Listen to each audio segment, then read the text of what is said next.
प्रयागराज में यूपी लोक सेवा आयोग के दफ्तर के बाहर प्रतियोगी छात्रों का प्रदर्शन आज भी जारी है। डीएम और पुलिस कमिश्नर अब से कुछ देर पहले छात्रों के बीच पहुंचे थे। उन्हें समझाने की कोशिश की गई, लेकिन छात्र मान नहीं रहे। यूपी पीएससी के परीक्षार्थी लोक सेवा आयोग के दफ्तर के गेट नंबर 2 के बाहर बैठकर रात भर से प्रदर्शन कर रहे हैं। परीक्षार्थियों की मांग है कि एक दिन में एक ही शिफ्ट में परीक्षा का आयोजन करवाया जाए, जबकि प्रशासन का दावा कि नकल को रोकने के लिए ही अलग अलग शिफ्ट में परीक्षा का आयोजन करवाने का फैसला लिया गया है। प्रयागराज में यूपीपीएससी के छात्रों की मांग है परीक्षा एक दिन में एक ही पाली में एक ही शिफ्ट में करवाई जाए। इसी को लेकर छात्र प्रदर्शन कर रहे हैं। प्रतियोगी परीक्षार्थियों का क्या कहना है, आप सुन लीजिए पहले। लोगों के भविष्य के साथ खिलवाड़ है। बात यह है कि ये पीसीएस के एग्जाम है, उत्तर प्रदेश की सबसे बड़ी प्रतियोगी परीक्षा है।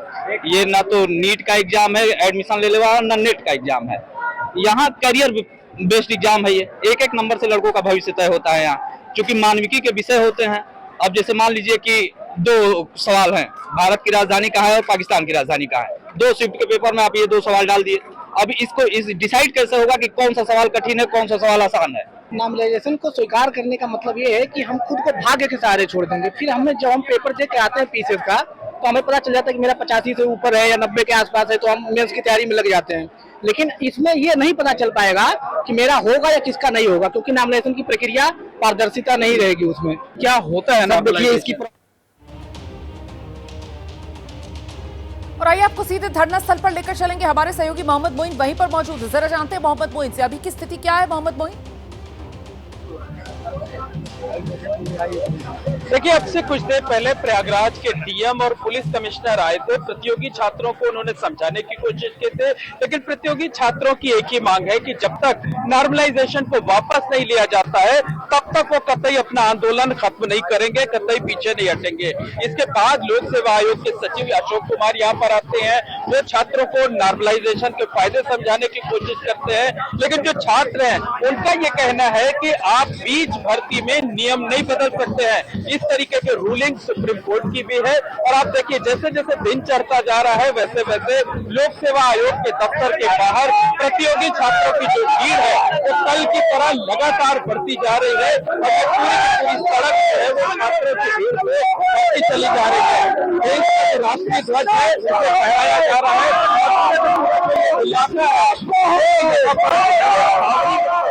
नजर आ रहा है। आपको तस्वीरों के जरिए दिखाना चाहेंगे, जैसे जैसे दिन चल रहा है वैसे वैसे यहाँ पर भीड़ बढ़ती जा रही है। और जो प्रतियोगी छात्र हैं वो बेहद आक्रोशित है। उनका कहना है कि अगर आयोग को कोई बदलाव करना था तो उसने पहले कोई संवाद क्यों नहीं किया, कोई बातचीत क्यों नहीं की। जो है वो पहले ही तकरीबन 1 साल हो गया ये परीक्षाएं लटक चुकी है। पीसीएस की परीक्षा 2 बार स्थगित हो चुकी है। आरओ की भर्ती परीक्षा 11 फरवरी को हुई थी, लेकिन पेपर लीक होने के चलते उसे रद्द किया गया था। बहरहाल हमारे साथ कुछ प्रतियोगी छात्र हैं, उनसे बात करते हैं, जानने की कोशिश करते हैं। बताइए, आपको अधिकारी समझाने की कोशिश कर रहे हैं, आप लोग क्यों नहीं मान रहे हैं? आप लोग क्या चाहते हैं? सर, हमारी एक मांग है कि जैसे पूर्ववत ही पेपर कराया जाता था, एक दिवसीय नहीं नॉर्मलाइजेशन था, बस वही मांग है। ये उस पर बात नहीं कर रहा है। 60 दिन पहले मैंने को ज्ञापन दिया था 19 सितंबर को, लेकिन आज तक इन्होंने कोई सुनवाई, इनके कान में जू तक नहीं लगा। हम लोगों ने 2 बार आंदोलन किया, आज हम बैठे हैं, इनके ऊपर कोई फर्क नहीं पड़ता। हमारे साथ लगातार अन्याय। क्या चाहते हैं आप? देखिए सर, बिल्कुल सीधा सा ये है कि 1 शिफ्ट 1 एग्जाम, नो नॉर्मलाइजेशन। इसका सबसे बड़ा जो आयोग तर्क दे रहा है कि हमें प्राइवेट इंस्टीट्यूट हम सेंटर नहीं बना सकते, ऐसा सरकार की गाइड, लेकिन उसमें पीसीएस को छूट है। अब ये कहते हैं प्राइवेट इंस्टीट्यूट बनाएंगे उसमें नकल माफिया हावी होंगे।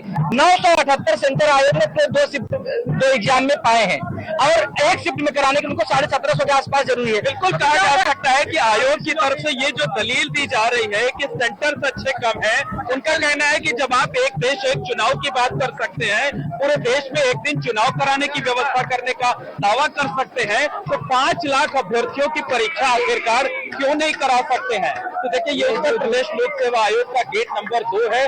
पूरी तरीके से छावनी में तब्दील है। पुलिस लगी है, पीएचए लगी है, रैपिड एक्शन फोर्स लगी हुई है। लेकिन दूसरी तरफ जो प्रतियोगी छात्र हैं, जो आंदोलनकारी छात्र हैं, उनकी संख्या लगातार यहाँ पर बढ़ती जा रही है। आप देख सकते हैं कि ये छात्र हैं, रात भर यहाँ जगे रहे हैं और बिस्किट का पैकेट अपने साथ रखे हुए हैं। और ये देखिए, ये इस तरीके से पोस्टर लगाए गए हुए हैं कि यह लोक सेवा आयोग के चेयरमैन के बारे में बात लिखी गई है। और इस तरीके से यहाँ पर ये बॉटल पीट कर और ये जो डब्बा है प्लास्टिक का, इसको पीट कर अनूठे अंदाज में कल सुबह से इसी तरीके से यहाँ पर प्रदर्शन किया जा रहा है। बैनर लहरा रहे हैं, पोस्टर लहरा रहे हैं, देश का राष्ट्रीय ध्वज लहरा रहा है। और जो महिला अभ्यर्थी आप देख सकते हैं कि बड़ी संख्या में महिला अभ्यर्थी भी यहाँ पर बैठी हुई हैं, वो भी हुंकार भर रही हैं। उनका भी कहना है कि जो नॉर्मलाइजेशन है, वो नॉर्मलाइजेशन इन्हें कतई किसी भी कीमत पर मंजूर नहीं है। यही कहना है।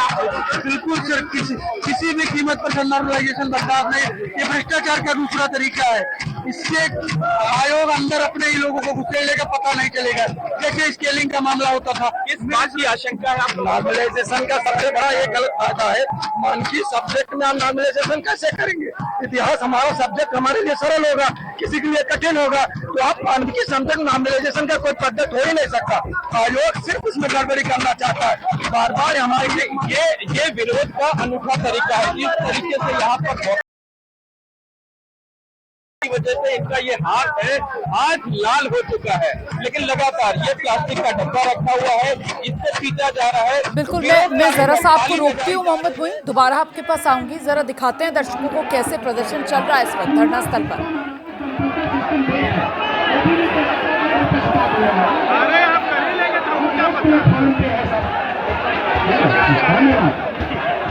जैसे सचिव साहब कह रहे हैं,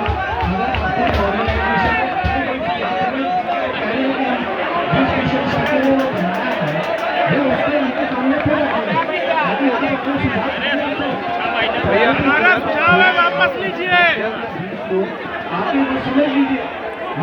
कि छात्र जो है वो लगातार डटे हुए हैं, भीड़ छात्रों की बढ़ती जा रही है और ऐसे में प्रशासन जो है वो भी मौके पर मुस्तैद है। आला अधिकारी पहुंच रहे हैं, छात्रों को मनाने की कोशिश कर रहे हैं, लेकिन फिलहाल कोई हल निकलता हुआ तो नजर नहीं आ रहा। एक बार फिर से आपको लेकर चलेंगे, हमारे सहयोगी मोहम्मद मोइन यही मौके पर ही मौजूद है और जरा उनसे जानते हैं। मोहम्मद मोइन, हम देख रहे हैं किस तरीके से प्रशासन की तरफ से कोशिशें की जा रही हैं, लेकिन छात्र और अब जैसे जैसे दिन चढ़ रहा है, क्या छात्रों की संख्या भी यहाँ पर बढ़ती हुई नजर आ रही है? क्योंकि रात भर छात्र यहाँ पर बैठे हुए थे, धरना दिया था, लेकिन अब सुबह होते होते क्या छात्रों की तादाद यहां पर और ज्यादा नजर आ रही है? मोहम्मद मोइन जी बिल्कुल, जिस तरीके के हालात हमने कल देखे थे, जिस तरीके की तस्वीरें हमने कल देखी थी, बिल्कुल वही हालात आज भी देखने को मिल रहे हैं। कल इस वक्त तक तकरीबन 15 से 20 हजार की संख्या में छात्र इकट्ठे हो गए थे। रात को जो आंदोलनकारी छात्र हैं उनकी संख्या कम दूर हो गई थी, लेकिन जैसे जैसे दिन चढ़ता जा रहा है वैसे वैसे छात्रों की संख्या बढ़ती जा रही है। जो पूरा रास्ता है लोक सेवा आयोग के दफ्तर के बाहर का, उसे बैरिकेड कर दिया गया है और ये कल सुबह से ही लगातार बैरिकेड है। यहाँ देखिए, शोर इतना ज्यादा है, नारों का शोर है, बोतल पीटने का शोर है और बाकी चीजों का शोर है। यहाँ पर शोर इतना ज्यादा है कि बहुत समझ में नहीं आ रहा है। बातचीत रात को हुई थी, पूरी तरीके से बेनतीजा साबित हुए थे।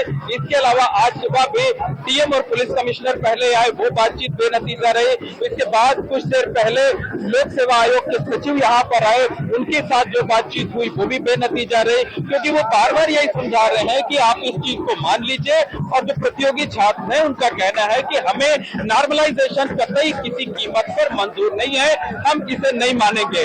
अभ्यर्थियों की एक बड़ी दलील ये भी है कि अगर आप परीक्षा हमारे लिए करा रहे हैं तो 5,75,000 लोगों ने अप्लाई किया है, 3 लाख से ज्यादा लोगों ने सोशल मीडिया पर समर्थन कर दिया है, हजारों की संख्या में लोग सड़कों पर उतरे हुए हैं, तो आप हमारी बात क्यों नहीं सुनना चाहते हैं? आपने जब भर्ती का विज्ञापन निकाला था तब भी नॉर्मलाइजेशन की बात नहीं कही थी, तो आप बीच भर्ती में नियम नहीं बदल सकते हैं, हम इसे कतई मंजूर नहीं करेंगे। तो क्योंकि इसमें तमाम योग्य काबिल अभ्यर्थियों के बाहर हो जाने की आशंका रहेगी, क्योंकि इसका कोई सेट फार्मूला नहीं होता है। बहरहाल और भी जो अभ्यर्थी हैं हमारे सामने हैं, साथ में उनसे बात करते हैं, जानने की कोशिश करते हैं कि बताइए ये आंदोलन कब तक चलेगा। ये आंदोलन लगातार चलेगा। पिछले 2 दिनों से दिल्ली से लेके लखनऊ से लेके इलाहाबाद प्रयागराज के सभी सड़कों पे हैं।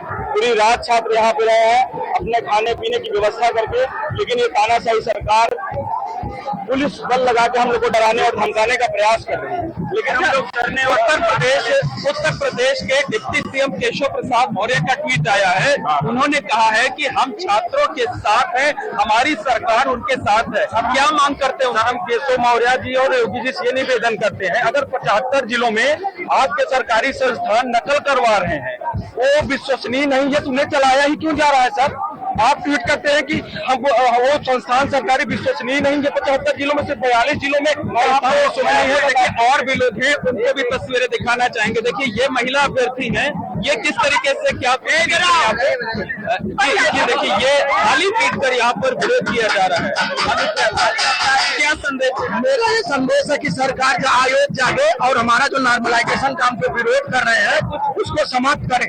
और जो सरकार आयोग बता रहा है कि एसओपी जून में जो जारी हुआ है कि हम 20 किलोमीटर के रेंज में सब सेंटर लेंगे, आप 40 किलोमीटर करिए। अगर बच्चा दूसरे जिले में जा सकता है तो 30 जा सकता है।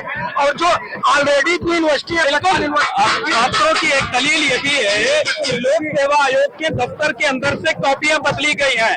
यहाँ की परीक्षा नियंत्रक जो है वो गड़बड़ी के आरोप में गिरफ्तार कर जेल भेजी गई है। तो अकेले परीक्षा केंद्र का हवाला नहीं दिया जा सकता है, क्योंकि गड़बड़ी तो कहीं भी किसी भी स्तर पर हो सकती है। इधर आइए, इधर आइए, इधर आइए। क्या कहना है? 2015 में केशव प्रसाद मौर्य इसी छात्रों के दम पे आगे बढ़े थे, संसद में उनका मुद्दा उठा था, है ना, वहीं से वो नेता बने थे। तो कम से कम उनको छात्रों की भावनाओं को, मर्म को समझना चाहिए ना। उन्होंने तो ट्वीट किया है और कहा है कि हमारी सरकार और मैं खुद छात्रों के लड़ाई में कब मानेंगे? 2 दिन लगातार हो गया, कब मानेंगे? हम ये कहना चाह रहे हैं, जब सुप्रीम कोर्ट ने नई गाइडलाइन लाई है कि नोटिफिकेशन आने के बाद प्रक्रिया पूरे होने तक उसके बीच में कोई भी परिवर्तन संभव नहीं है, फिर यह कमीशन ऐसा क्यों कर रहा है? ये क्या सुप्रीम कोर्ट से बड़ा हो गया है? यह इंस्टीट्यूशन समाज की सबसे बड़ी संस्थान से बड़ी हो गई, न्यायपालिका से बड़ी हो गई। जब ये नोटिफिकेशन इनका आया था, छात्रों की यही दलील है कि जब सुप्रीम कोर्ट की गाइडलाइन है, सुप्रीम कोर्ट का जजमेंट है कि क्या कहते हैं, नोटिफिकेशन होने के बाद आप बीच में नियम नहीं बदल सकते हैं। तो आखिरकार आयोग बीच में नियम क्यों बदल रहा है? क्यों जिद पर अड़ा हुआ है? क्यों नॉर्मलाइजेशन के तहत परीक्षा कराया जाता है? एक तरफ तो ये छात्रों का धरना प्रदर्शन, और क्या दूसरी तरफ, क्योंकि सुप्रीम कोर्ट की तरफ से जिस तरीके से निर्देश आया था, क्या दूसरी तरफ इस मामले में अदालत का दरवाजा खटखटाने के भी ये प्रदर्शनकारी छात्र तैयारी में हैं क्या? इस पर आप जवाब आगे दीजिएगा।